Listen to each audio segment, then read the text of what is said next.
Charlottetown, Canada. It's all about history, beautiful public spaces, and a certain little girl. In this video, we go over the port basics. Then I set out to explore the immediate area on foot. Can you make a day of it here? Stay tuned. I'm Troy, and this is the Port Lowdown. Charlottetown is the capital of Prince Edward Island, PEI, just north of Nova Scotia in eastern Canada. The city's main claim to fame is it's the birthplace of Canada, or rather, the Charlottetown Conference of 1864. So started the ball rolling for a unified Canada. Historic Charlottetown offers lots of sights for the free-walking explorer. But there's a whole island to check out too. And one name stands above all others, Anne of Green Gables.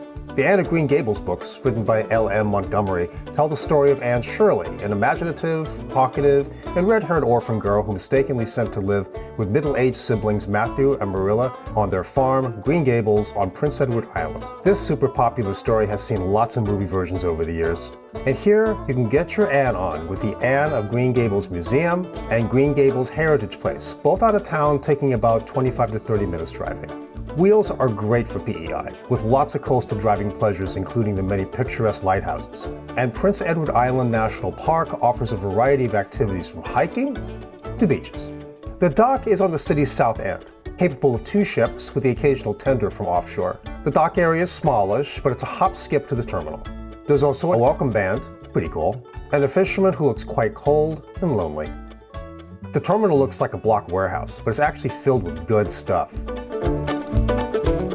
The tourist info desk is quite helpful and extensive, and these interactive screens told me the tourist board is absolutely kicking butt with usability. The contents are mirrored on their official website, the style repeated in the town maps, and so on. Consistent. You can access all manner of sites and useful resources, along with a walking map and descriptions. These guys are the real pros. Another special feature here is that the tour bus groups don't meet in one giant parking lot with signs, but isolated gates with terminal signs, just like an airport, along with ample seating.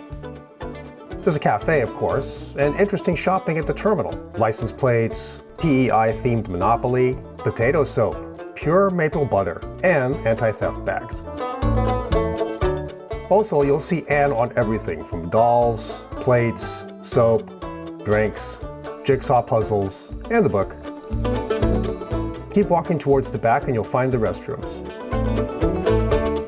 Clean and spacious, as I would expect. Turn left to exit the terminal building and you'll be facing a small vessel harbor. Walking down, you'll get to the big maple leaf sign and the tour and taxi meetup area. From the looks of these guys, it seemed like most people opted to walk around town. And also, these young men might also be there. They're self-starters. Pretty nice. I started this last June. Yeah. I've always been into my history myself, and I've always wanted to be a tour guide, so I just came together with a script, did a lot of research, spent a lot of time either on the internet or at the archives, and from there I got the information for this tour, and I've been trying to improve this tour ever since, so I still learn a lot of information as I go along. Right. Try to really help me out with this, yeah. Cool. Now, taxis are regulated and go by a zone system, with surcharges for additional passengers. Rideshare is not a reliable or readily available option. Getting around by public transport is also possible, but time-consuming and doesn't always have the exact stop you might need. It would involve some walking. So your remaining options are a tour or rental car. Now, I was surprised that there was only a few options for rental car directly in town. Most car rental offices are clustered around the airport, about an 8-kilometer drive north. But there are 2 in town. Enterprise, about a 25 to 30-minute walk north from the port. I'd ask if they do port pickups. They did it in Sydney. And this place, PEI Car Rental, about a 10-minute walk from port. It's inside the Delta's Hotel Prince Edward. Now, another thing available at this taxi area, which in retrospect would have been a great idea, are these scooters. The town is mostly flat and there's generous bike trails, especially at Victoria Park. Speaking of bikes, there are 2 rental companies within walking distance. Fun Wheel Rentals just across from the terminal, and Rising Tide at Town Center.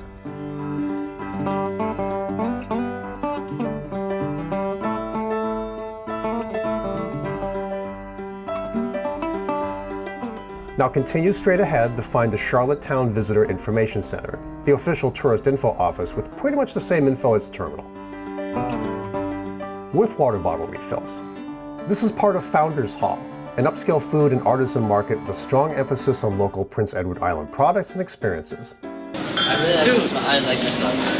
It's potato soup.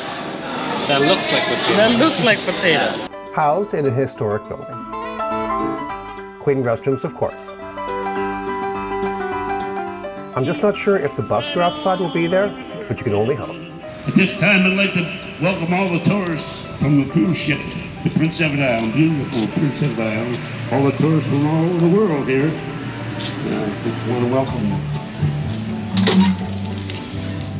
I continued southwest past the Handsome Dock to Confederation Landing Park, where lots of walking tours meet. It's also conveniently located alongside a lobster restaurant and this shopping complex with more restaurants and shops. Public bathrooms here too, of course. Keep going past this and you'll enter the boardwalk area, where water sport experiences are on the offer.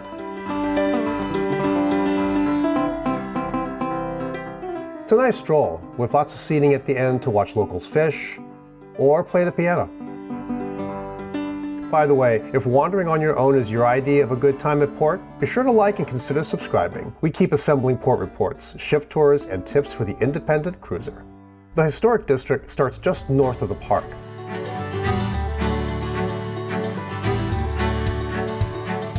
With St. Dunstan's Basilica, a fine representative example of high Victorian Gothic Revival architecture.